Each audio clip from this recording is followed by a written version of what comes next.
A very good morning to you all, ladies and gentlemen.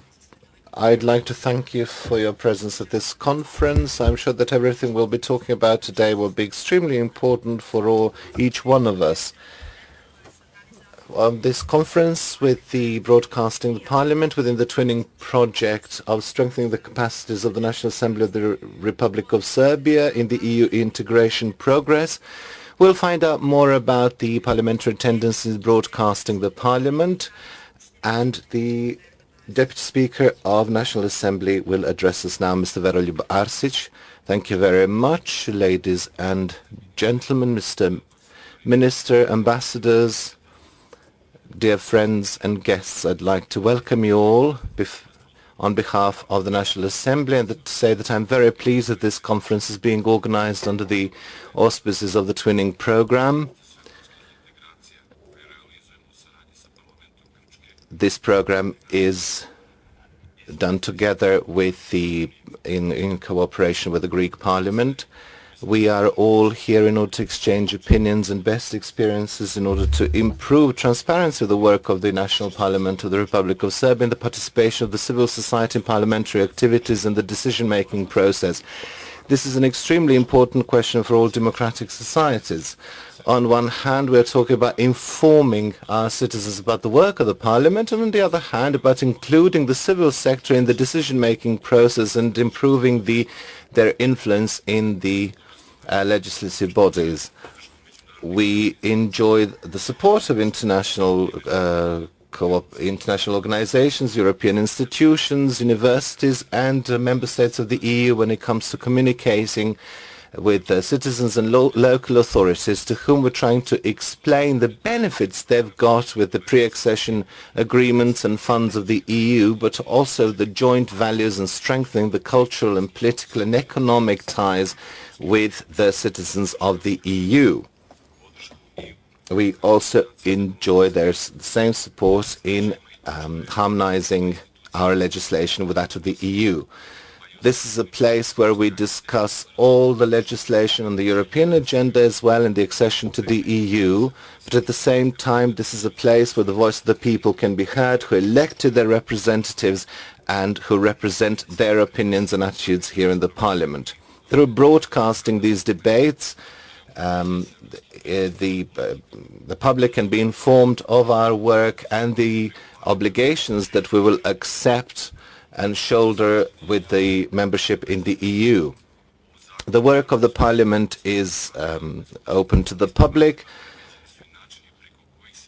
and the legislation also stipulates the conditions for television and an internet broadcasting of the Parliament sessions, press conferences, following the work of the Parliament by the media, the representatives of local and international societies and organizations, as well as citizens.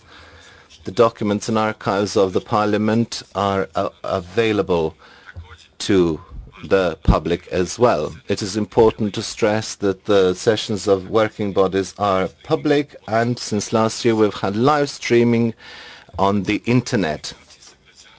When it comes to communicating with the citizens, we need to stress that the people in Serbia can influence the legislative process at public hearings and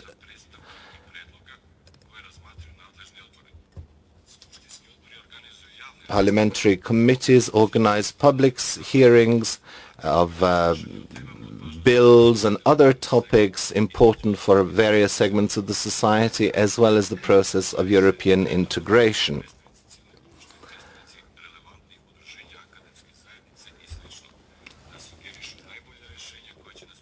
That this way everyone can suggest the best solutions which will bring us closer to the EU. It is extremely important also that in the EU integration process we have recognized the importance of communication with the European citizens, but as well as our citizens and all other organizations that are important in this process. EU integration process and the accession of Serbia will define conditions and undertaking the incredibly large acquis, European acquis, which will influence the lives of our citizens here in Serbia.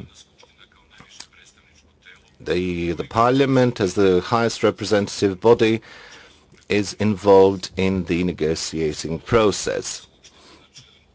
The resolution of the role of the National Parliament, which was adopted in December 2013, we have provided a negotiating platform in areas that will be negotiated and pointing out the need of political consensus for Serbia's membership in the EU. This resolution points out that during the negotiations the Parliament will work with the civil society and all other interested parties in order to achieve their participation in all the phases of the negotiating process and the accession of Serbia to the EU.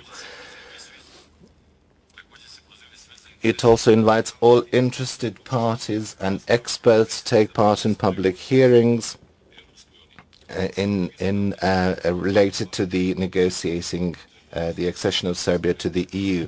It also provides transparency when it comes to the negotiation process and points out the importance of informing the citizens of the progress of the negotiations, as well as the requirements that Serbia will have to undertake once it becomes the member of the EU.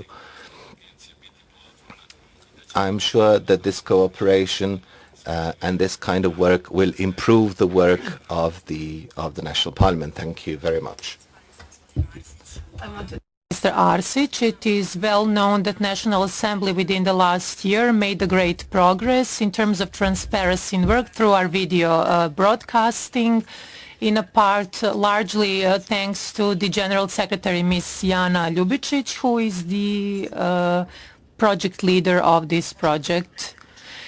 Dear Vice President and national MPs and Minister and esteemed guests, Your Excellency, dear friends and colleagues, first I'd like to thank you for your attendance, participation and your great support and understanding that you provide us in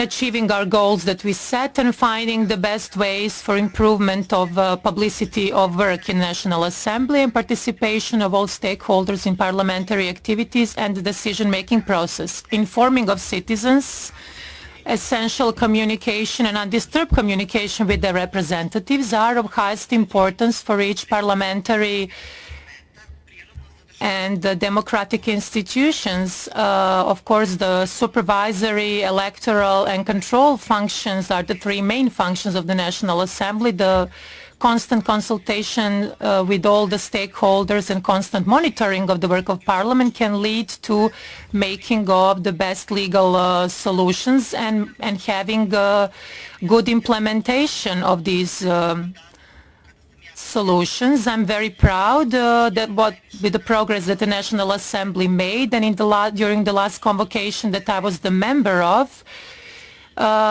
National Assembly made a great achievement in terms of transparency, and the former speaker, Mr. Stefanovic, received a compliment that National Assembly is one of the most transparent institutions in Serbia. We hope this will remain in the future period as well, because our ultimate goal in all the works that we are conducting is that this institution of work should be the most effective one. Also, I would like to thank our partners from Greece within the Twinning Project, with whom we together looked at all the possibilities and tried in the most elegant way to make a good cooperation with the Greek Parliament, for them to point out all the obstacles that they faced in course of the accession to the EU, and to help us that our institution, the National Assembly, should function the way it is supposed to in accordance with the European Union regulations. And I expect that until October we will have the clearest standpoints in terms of which way the Parliament should move in the future, and what we need to change in order to approximate to the European Union, and in order to transpose all the values that European parliaments have into our parliament. In the sense of our conference, as Mr. Arsic mentioned, it is important to say that since 9th of July 2013, on the web page of the National Assembly, all the citizens, interested public, all the media can follow what is happening in this National Assembly, House of National Assembly, all the sessions, sittings of committees, working bodies, and so on. Parliament has a live streaming of 24 hours a day. Also, we worked on the installation of application Parliament on the Android installation of Parliament. So everyone in every moment can access via their Android phones what is happening in the National Assembly. I think this is a big step forward, and that only the public, only in this way the public can be completely included in what is going on here, and that this is the real way of good functioning, even better functioning of this institution. Also, I have to note and to thank again all of you who are here to participate in today's conference, to give my opinion that today's discussion and giving the best practices of founding of TV channels and public broadcasting in Europe will contribute greatly to our work. And I hope that together we will open the questions of perspective of broadcasting of National Assembly program, and we appreciate that your esteemed experts will take participation in today's discussion and certainly with their knowledge and experience contribute to the aspiration of modernization of work of National Assembly. Thank you again on my behalf, and I wish you a successful work. Thank you very much. I have to inform you that Ms. Ljubicic and Mr. Arsic, owing to the requirements of the plenary session, will have to leave this conference, but of course there's live streaming available, so you'll be able to see everything that goes on here in our online archives. You will not miss anything, and we carry on. We've got with us Mr.Oskar, Benedikt, Deputy Head of the European Union Delegation to the Republic of Serbia. Please take the floor.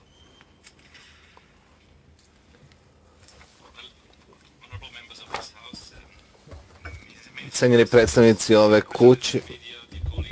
I'm pleased to be here today at this event, highlighting a fundamental segment of Parliament's life, openness and communication with citizens. Parliament has a special obligation towards its constituents. Clarity and openness are fundamental principles of parliamentary work in all democratic societies. Serbia is one of the countries we in the EU would like to welcome as a full member. With the start of negotiations, Serbia's EU integration journey has taken a new impetus, and the European integration process is getting more and more demanding for Serbia, including for the Parliament, who is one of its main actors. From the perspective of EU integration, we are not talking here about a specific part of the acquis or EU legislation with precise requirements and rules to be transposed. We are talking rather about a structure that underlines and underpins all legislation. And we're talking about the main political criteria of the EU, the exercise of democracy.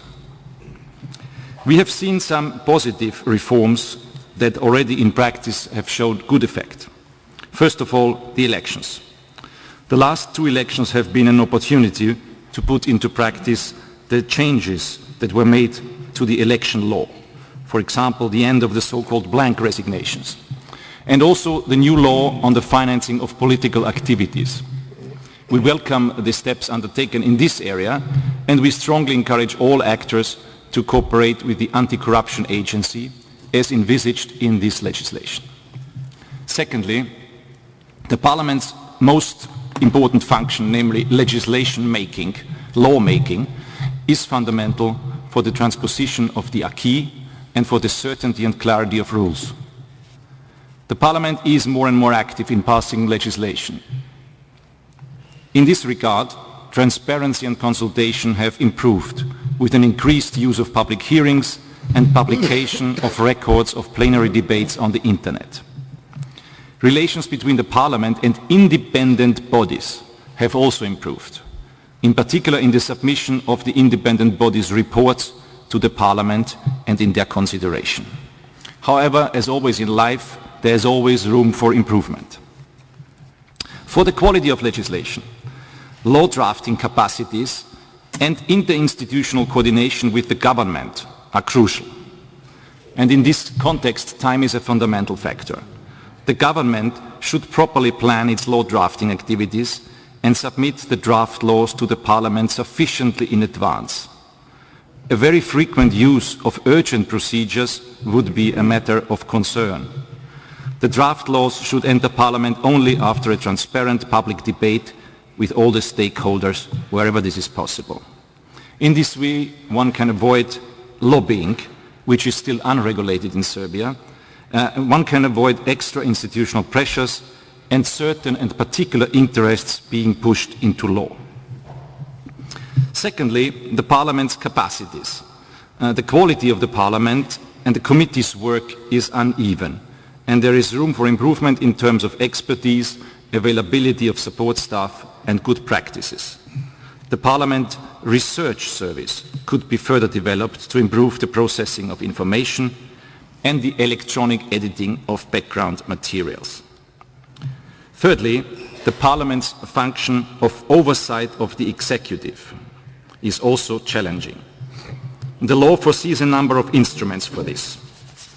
Rules of procedures could be better used and streamlined to avoid that the oversight remains formalistic. Parliament should be proactive in using its oversight rights as a fundamental part of the balance of powers in a well-functioning democracy. And an essential third part of all Parliament's activities is the Parliament's outreach and communication with citizens and civil society, which actually is today's topic. A number of instruments already exist, and they were just mentioned here by the Vice Speaker and the Secretary General. There is also written complaints from citizens, direct contacts between deputies and citizens, meeting of parliamentary committees at local self-government units, a submission of civic initiatives at the occasion of public hearings, and the right of citizens on free access to information of public importance. And last but not least, representatives of the media have free access to the sessions of the National Assembly and of the parliamentary committees. Transparency and citizens' participation mostly depend on the quality of information available to the media and to the wider public, and therefore on the communication capacities of deputies and parliamentary administration. In this context, the use of information and communication technologies can have a positive impact. And proper broadcasting of parliamentary activities is a powerful tool. There are many different models in Europe. Choosing the right one for Serbia will be one of the challenges of this Parliament. As Serbia is preparing to adopt a set of new and modern media laws, the topic of this gathering is quite timely. Serbian Parliament sessions are already broadcast live on RTS, but there is still much parliamentary work that is left unreported or away from the eyes of the citizens due to technical constraints. And a dedicated parliamentary channel might be a step in the right direction. I'm therefore looking forward to these presentations we're about to hear from some of the parliamentary channels in Europe. To conclude, I'm particularly pleased to put our project worth 1.5 million euros in this context. The project has 5 ambitious results, touching upon all the issues I have mentioned. Being a twinning project, besides technical assistance, it also brings a healthy exposure to European democratic practices and a vital political dialogue between the Serbian Parliament and its twin institutions in Europe, especially the Greek Parliament, but also some other countries. The project includes one component called Transparency and Civil Society, fully dedicated to the outreach of the Parliament, transparency and communication. I thank the Serbian National Assembly, the Greek Parliament and all other partners for this twinning project, for today's event and for the outputs of the project delivered so far. I'm fully confident in the enthusiasm of Serbia to continue the journey that will lead it to the European Union. And I wish you an interesting day. Hvala vam puno.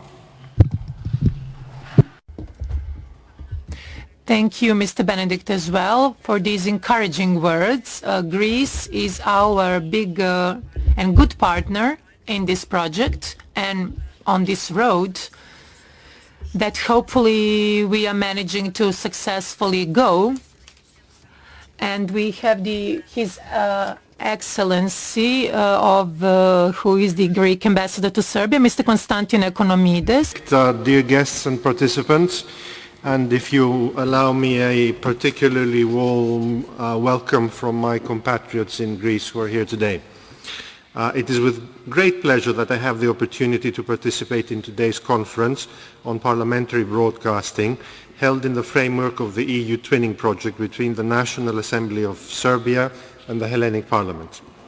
First and foremost, allow me to highlight the significance of this twinning project with regards to the enhancement of the capacities of the Serbian National Assembly on the road to EU integration.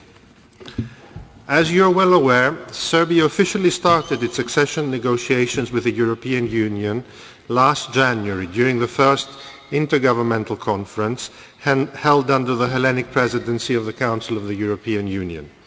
The role of Parliament in the accession negotiations is of paramount importance, not only because the latter holds a key position in the lawmaking process, and parliamentary control over government actions constitute a key element of democracy, but also because Parliament has a pivotal role to play in the implementation of the necessary alignment of national legislation with the acquis communautaire.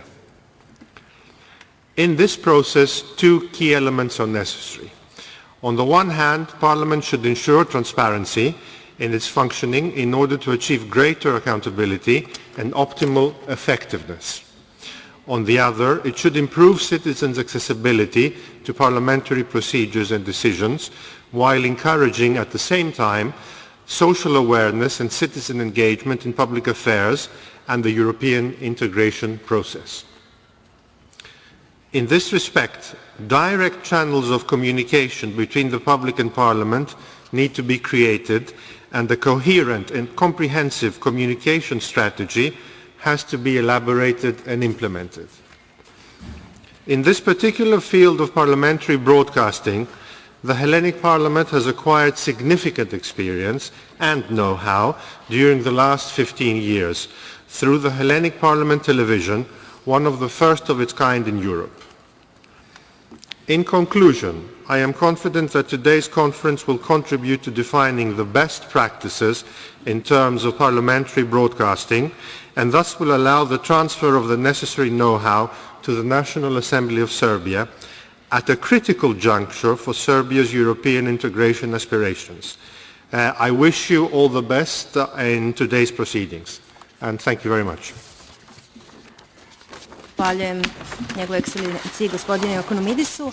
A sada koliki je zapravo značaj transparentnosti i otvorenosti rada Narodne skupštine, na kraju krajeva svih državnih organa. Ajde da čujemo i od ministra kulture i informisanja gospodina Tasovca. Gospodine Tasovac, izvolite. Poštovani narodni poslanici, esteemed MPs, esteemed Deputy Head of European Union Delegation to the Republic of Serbia, Excellencies, friends, ladies and gentlemen, it is a great pleasure to be able to address to you at the beginning of today's gathering, the aim of which is to strengthen the capacities of the National Assembly of the Republic of Serbia in the EU integration process. I'd like to point out that the Ministry of Culture and Media, which I head, supports all novelties that can improve in the informing of our citizens and allow greater freedom of opinion. Our Constitution guarantees the freedom of opinion and freedom to communicate and distribute information and ideas. Our Constitution also guarantees that everybody's got the right to be fully informed and timely about all questions of public importance, and the media are obliged to respect this.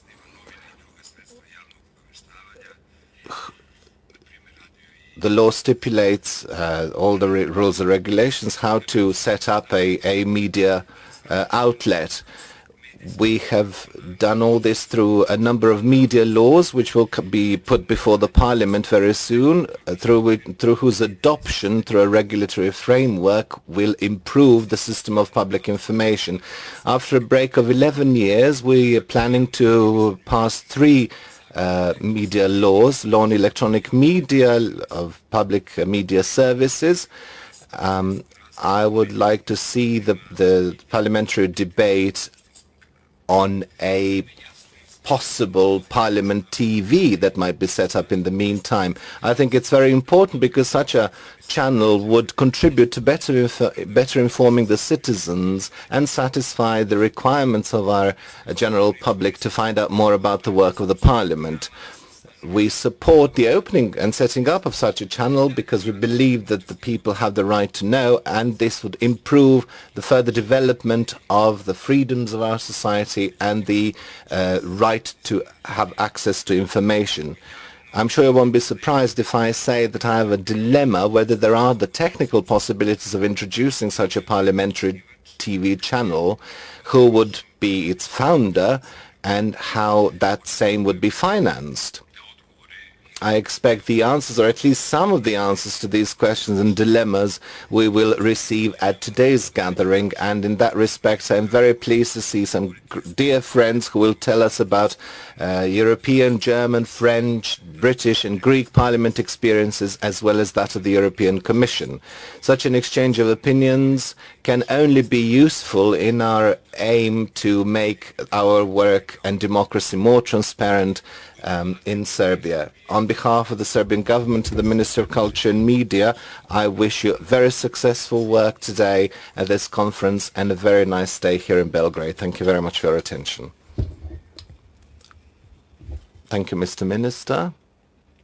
We have a short 15-minute break. We're going to have coffee, have a little rest, and then we'll carry on to the next part of our session where our esteemed experts will tell us about what we talked about in theory until now. Thank you very much. We'll see you in 15 minutes.